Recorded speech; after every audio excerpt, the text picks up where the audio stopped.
what am I doing here? A bipedal creature on a rock, flying extremely fast around a giant ball of fire, amongst countless other balls of fire? Why? A lot of people must have thought this.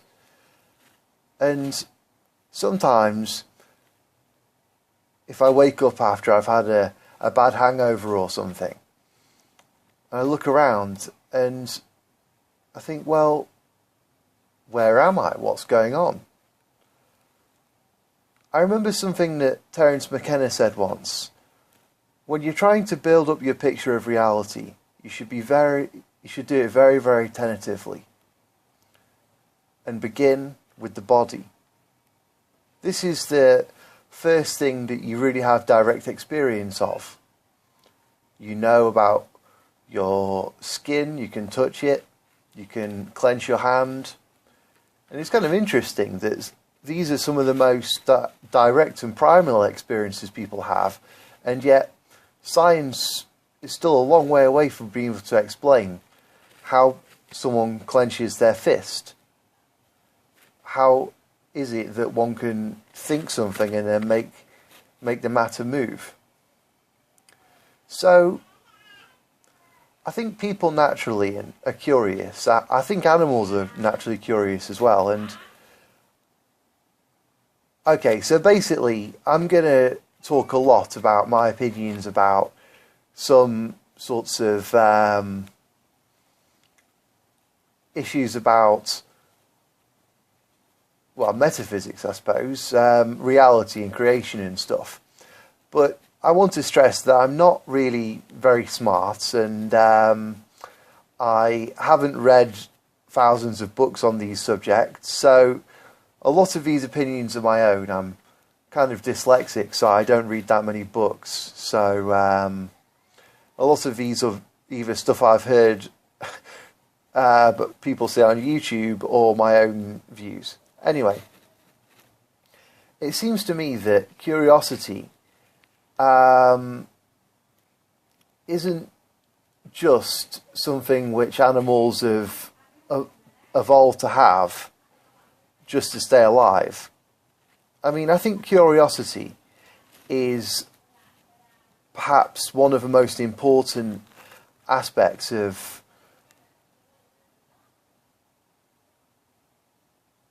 this conversation. What I mean is that basically I want to talk about what we're doing here and how everything got here, how the universe was created. But a more fundamental question is, well, why do you want to know? And the answer to that is, I'm curious. So why am I curious? Is it because I evolved that curiosity? Yeah, I guess so. That's the prevailing theory. But I think there's something more to it than that. I think that curiosity is not just, well, on a local level, you can think of it as a mechanism to help animals stay alive, because the animal that's curious about how to make firearms ends up becoming top of the food chain.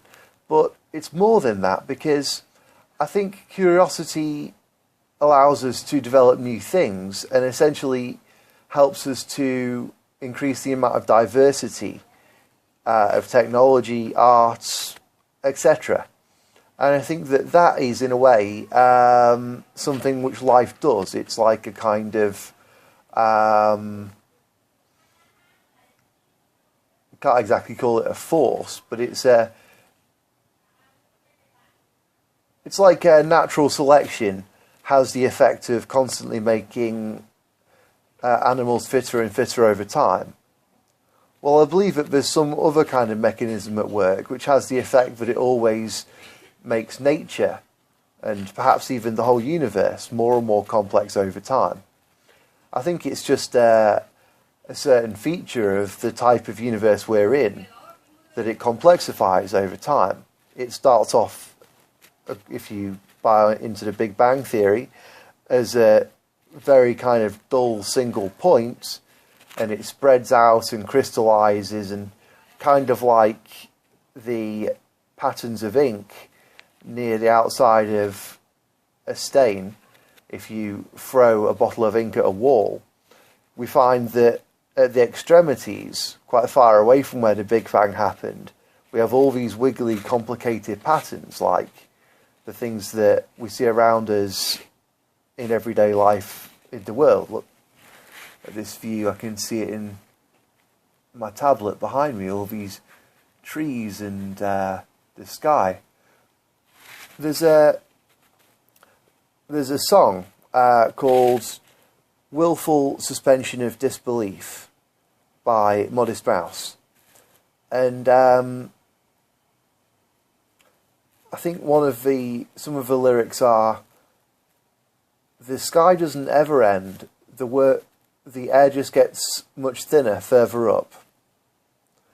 Everywhere there is a suspension of disbelief. I mean, if we truly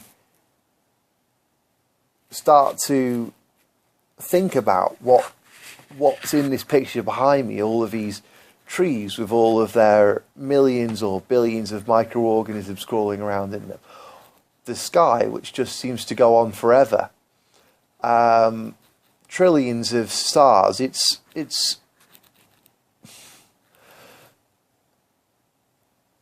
kind of like plugging a hairdresser into a really high power energy amp. I mean, there's just so much to look at that when you look at it, it burns your eyes almost. Anyway, I think the reason for that is that it's complicated, and I think we've naturally learned to be curious, but we've also learned to filter. I mean, we have to. There's so much information coming at us. So, anyway, getting back, I'm afraid I'm quite prone to taking tangents. Getting back to the question, what are we doing here? Well, what I want to say is that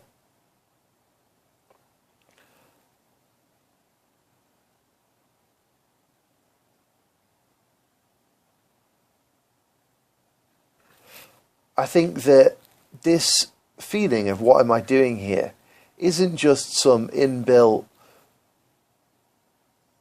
sort of natural selection based urge which should be ignored so that you can do something pleasurable or whatever. I think it's a deep down calling from some kind of perhaps unspecified process which makes the universe naturally complexify. In other words, I think people are curious so that the universe can get more complicated, and therefore I think it's our sort of, I think it's always a good thing to follow one's curiosities. And so this question then, what are we doing here? Well, I've learned a lot of science over the years, well, a relatively large amount, only a drop in the ocean really, but I've done degrees in physics and mathematics, spent time working in a medical school, got a PhD and worked in information engineering, professor of computer science, and research associates in economics and marketing departments. And I've worked in a lot of different areas. But what I really want to know is, what is the rule behind this universe? Now, there's some fantastic work by Stephen Wolfram in his book A New Kind of Science. And through reading that and thinking about it for quite a while, I've sort of satisfied myself at the highest level of what's going on in reality, in my opinion. Basically, you know, like in mathematics, you say, well, there exists, or you'd say maybe there doesn't exist a prime number between 24 and 28. So what does that mean when you say exists? Do numbers exist? Have you ever seen a number? Or a mathematician might say there exists a cube with a certain volume which can fit through some kind of round hole or something.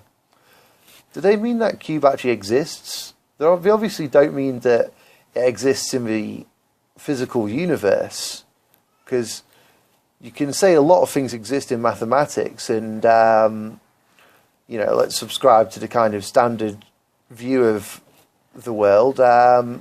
We wouldn't expect to see them all floating around Alpha Centauri or whatever. When they say there exists a cube that will fit through this hole, they're not saying that cube's going to be floating around somewhere in Galaxy M27 or something.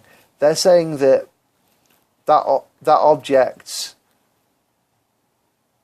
doesn't contradict any of the rules of mathematics. When a mathematician speaks of existence, that's what they say. Well, from reading Stephen Wolfram's book on New Kind of Science, for one thing, he basically takes a wonderful approach to a lot of these issues and says, well, it's all about programs. Anything can be programmed. And this is really a very important realization which has spawned the computer excuse me, spawned the computer revolution, and really it's perhaps the reason that you're watching this now on whatever device you are. Basically, the idea is that rather than to make a machine to do to solve every kind of problem individually, you can make one machine, a computer, a PC or something, that can solve practically any problem or run any algorithm. So it's not like you have to buy an adding machine if you want to do adding, and a multiplying machine if you want to do multiplying, and a spell checking machine if you want to do spell checking. No. You can have one machine and you can program it to do many different tasks. Well, how many tasks? How many different programs can a computer run? Well, here's the point. Basically, once a computer program becomes complicated, once a machine becomes complicated or sophisticated enough, it can run any computer program. That's why we can have translations between one program on one device and on another. That's why I can emulate Sonic the Hedgehog on my PC, even though it was originally programmed for Sega. So, how many programs are there? Well, there's an infinite number of them, because if you're a programmer, you can just program, well, if you had long enough, you could write a code as long as you wanted that would do anything. So, there must be a program that runs the universe. What do I mean by runs the universe? Well, what I mean is there must be a program, just like in a lot of these new CGI movies, there are essentially programs that specify how all the characters move around and talk to each other and such. It's just a load of computer code. Well, there must be maybe much longer piece of computer code. Well, yes, there must exist a very long piece of computer code in a sort of, when I say exist here, I'm meaning in a mathematical sense, which specifies exactly how all the things in the universe work, how every molecule moves, how my tongue is moving as I'm speaking, or whatever. Now, immediately here we pop up against a kind of issue, or someone might ask, well, what about free will? I'll get to that in a minute, because that's one of the great things that Stephen Wolfram helped me to understand in it by his book A New Kind of Science. But anyway, I would say that there, in my opinion, there must be a computer program for the universe. But the real point then is that why are we in this computer program? Why are we in this universe with these laws and not some others? Why do we have 3 dimensions of space and not 4 or 5? Why was I born in England instead of being born in China? Why do we find ourselves stuck within this particular program when there are so many different programs out there which are possible? I think that's an interesting question. I'm not really sure what the answer is to that, but let me get back to the thing I was saying about free will. The real astonishing thing from Stephen Wolfram's A New Kind of Science is this idea that the universe, it's this idea of universality. So, well, actually, universality basically means you can have some programs that can run, you can have some programs that can run any other program. For example, if you have Windows, which is essentially a program, and you have the C language, well, you can use the C language to write another language, and you can basically emulate anything in that. A computer programming language, be it a real one or maybe just some setup like the rules to a game or something, or the rules of physics, whatever it is, you have a certain number of operations you can do. And if those operations are rich enough in the possibilities of things you can do with them, then you can start to emulate other things. But the truly amazing thing is that you can have these programs that can emulate absolutely anything. And this is really the thing that launched the computer revolution. But it means more than that. And by the way, I'll give you a quick... Well, so basically what this leads to is, at least to my mind, a solution to this issue of free will. I mean, if the universe is a deterministic computer program, then how can it be that I appear to have free will? I mean, if someone showed me what the program was, or told me that I was going to pick up a cup in 5 minutes, I would have the chance to betray that prediction, because I have free will in some sense. What does that mean? Well, here's the point. Because, well, Stephen Wolfram calls it the principle of computational equivalence. Before I tell you what it is, let me tell you what his main observation is in his book. It's 1,000 or so pages is this book. It's full of beautiful pictures. And the main point, which he wants to try and get across, and is, I think, very difficult for a lot of people to really absorb properly, is that almost all small programs generate highly complex dynamics. So we can see loads of examples like the digits of pi or chess or Go or the prime numbers. We can see lots of examples of systems with very simple rules that end up with really complex dynamics. But there's so many more. You see, the problem is that the way our minds work, like I was saying before about us trying to avoid this kind of overload situation by thinking about really complex stuff, I believe that the way people's minds work when we design technology is to try to think very simply, so that we can predict how all the stuff is going to work as we put the thing together, like when we're making a car or something. and we write so we can predict what's going to happen. And we write programs like that too.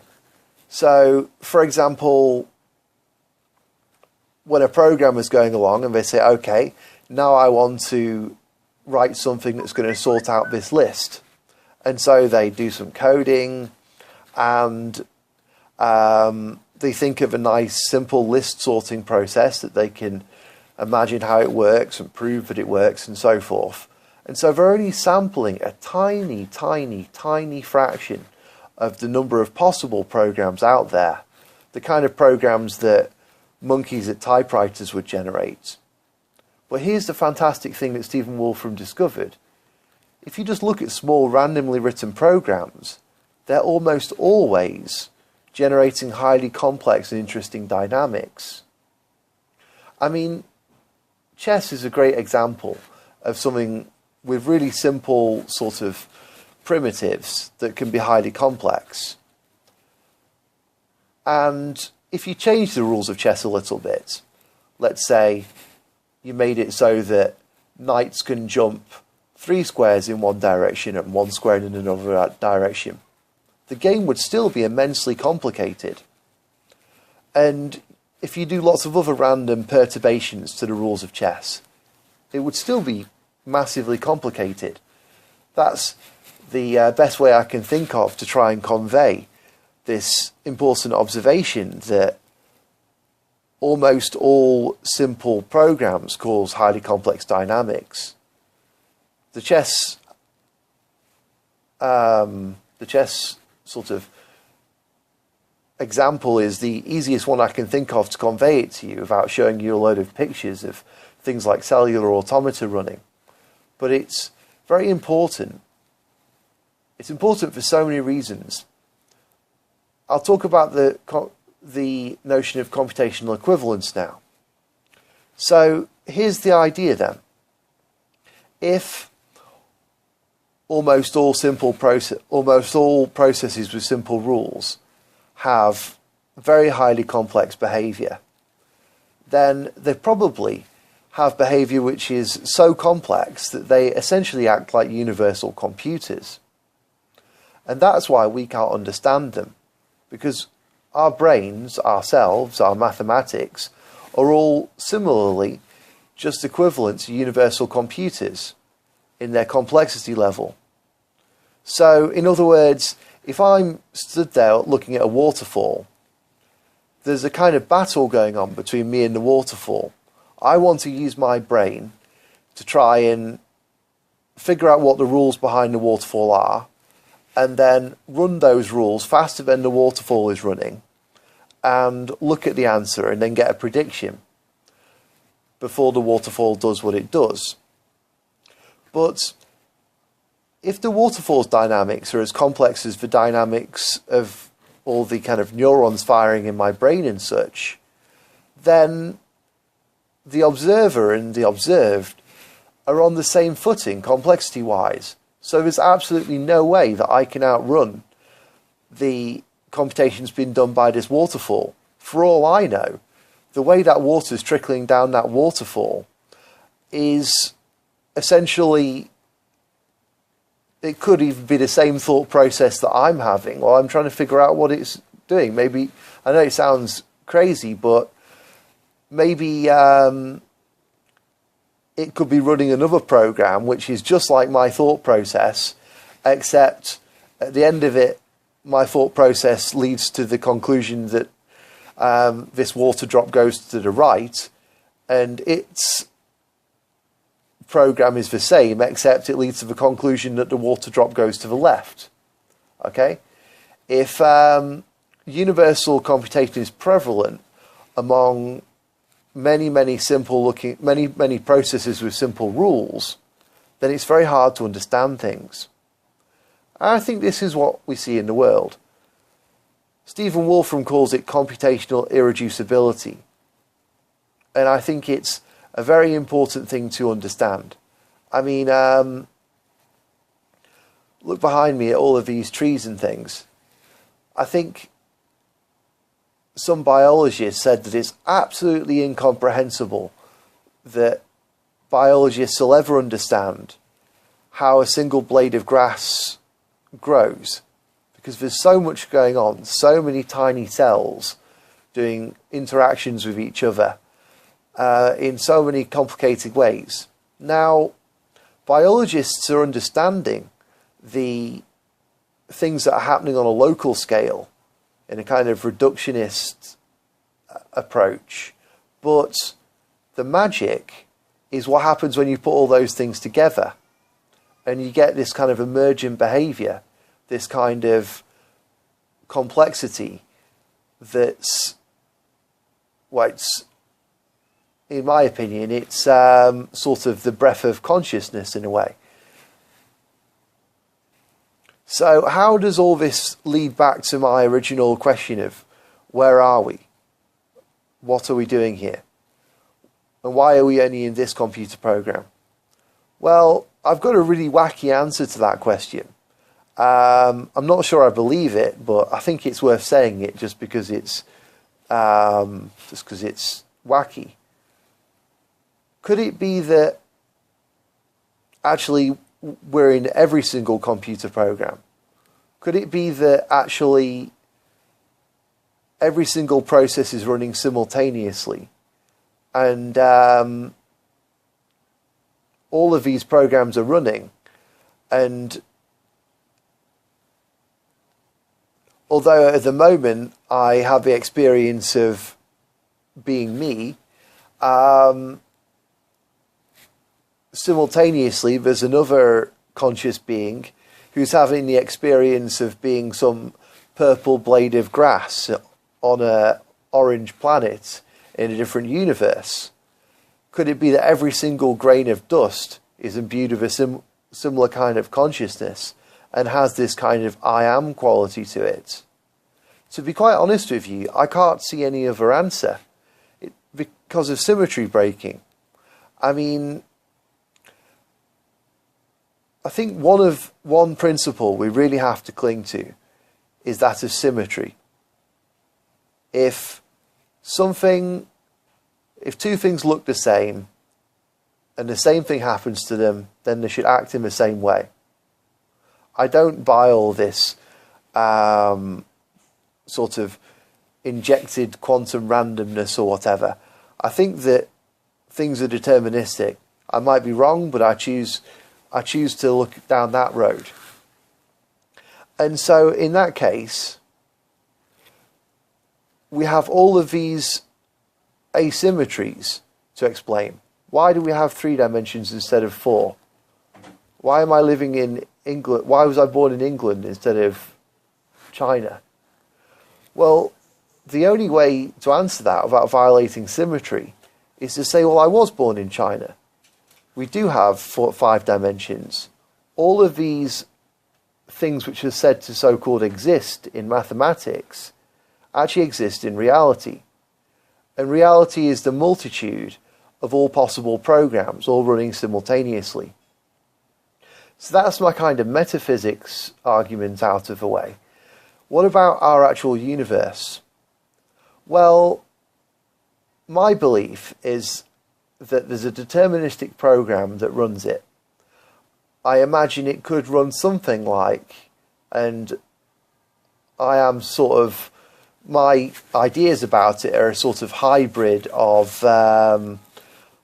some ideas about network rewrite systems from Stephen Wolfram and Thomas O'Bolognese and Roger Penrose, and also some ideas of my own that I've recently found out about from projective geometry. So basically,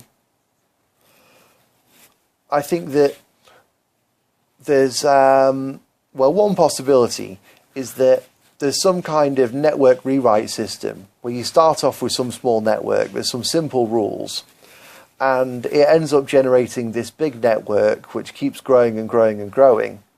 And then all of the laws of physics, gravity, and all the other things, particles and stuff, basically all emerge either by the kind of large-scale aspects of the network, which will determine curvature and general relativity effects, Whereas things from particle physics, like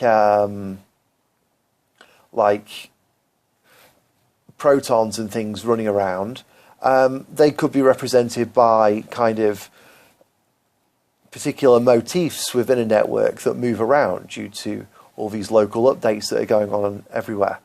I believe that if this is the case, there's probably a version of this program for the universe which is very, very small. I imagine you could probably write it on a single piece of paper, how it works. Now, just to say that the program for the universe is small, and if we could write it all down, that's obviously not to say that the universe is simple. It's very, very important to distinguish between knowing the rules of something and knowing how something operates. Just because I know the rules of chess doesn't mean I can beat Magnus Carlsen. Anyway, this was my view about the universe for quite a while, and I've spent a long time playing around with some network rewrite systems in order to investigate this. Personally, I always prefer to take this kind of backwards approach to these issues.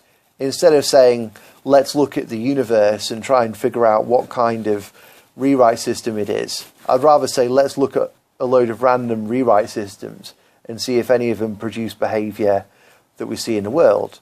And I've found such things. Network rewrite systems that produce complicated reproducing and evolving organisms from very simple rules. Or systems which generate all different kinds of space, hyperbolic space, and curved space, and so forth. And things with complex particle-like behavior.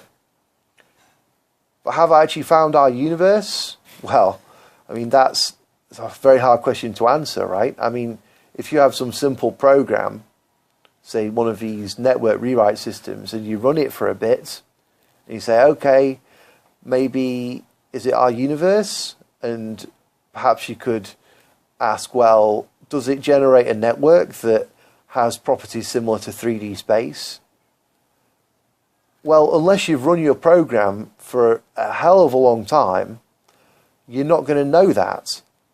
Or at least according to standard physics, you'd need to do so much computation to get past all of the parts in the Big Bang where all of these very, very hot particles came out and cooled down, and you'd have to run your program for ages until anything resembling the current universe is there.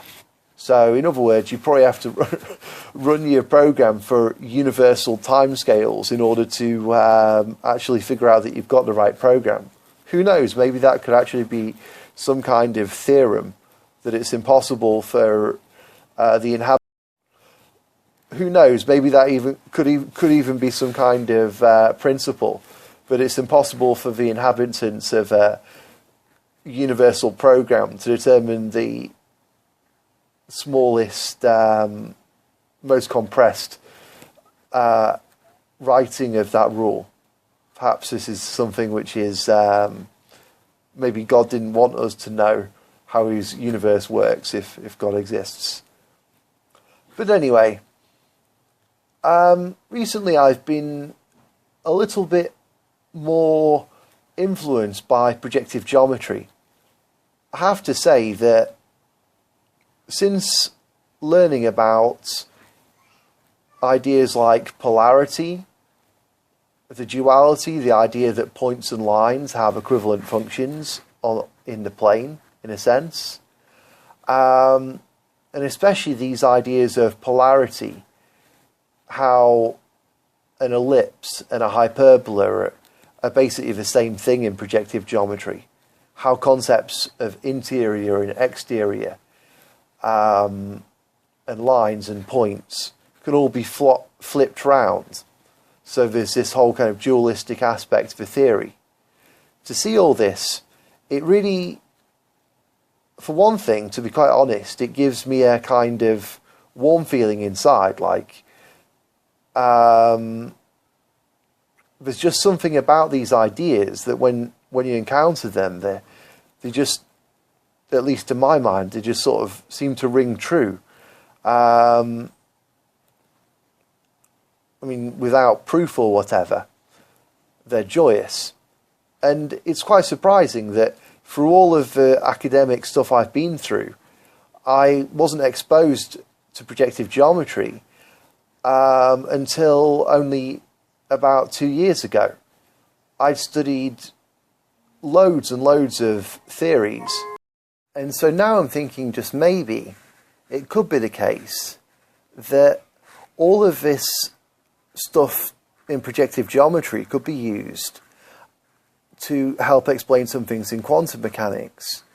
In Roger Penrose's book, he states that the modern problem in physics is the conflict between relativity and quantum mechanics, which are the sciences of the very large and the very small. Now, because quantum mechanics is the only science which can give correct answers to like 5 or 6 decimal places, most people are inclined to believe that general relativity, most physicists have the opinion that general relativity is the one that has to be altered to fit with quantum mechanics, because they can't both fit together as far as anyone can see, because you get paradoxes and infinities occurring and stuff. At least it's difficult to glue these two pieces together as they look currently.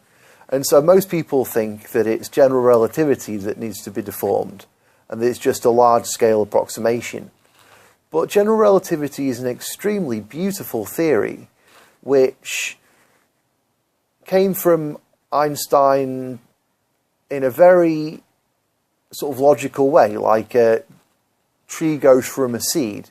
He started off with some very simple observations and all of the theory follows.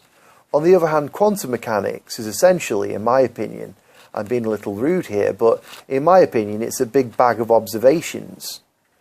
It's a big collection of equations and statements which appear to hold true, but no one has found the seed. No one has found the sort of unifying features of these. And there are several paradoxes in quantum mechanics. The fact that something should be considered both a wave and a particle.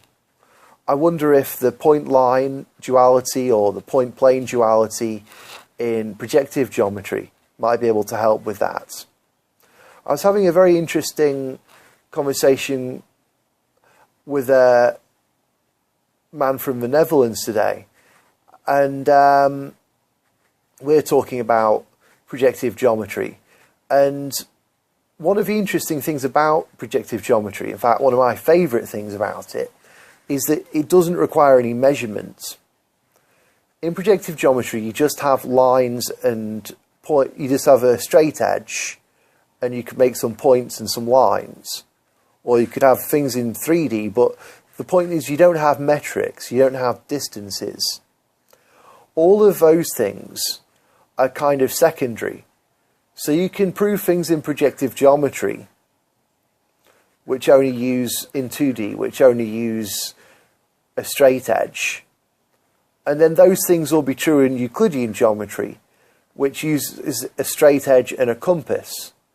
Now, because you have a compass in Euclidean geometry, that means that you can do more complicated constructions, and when you're asking if one thing is the same as another thing, you're more stringent about those things.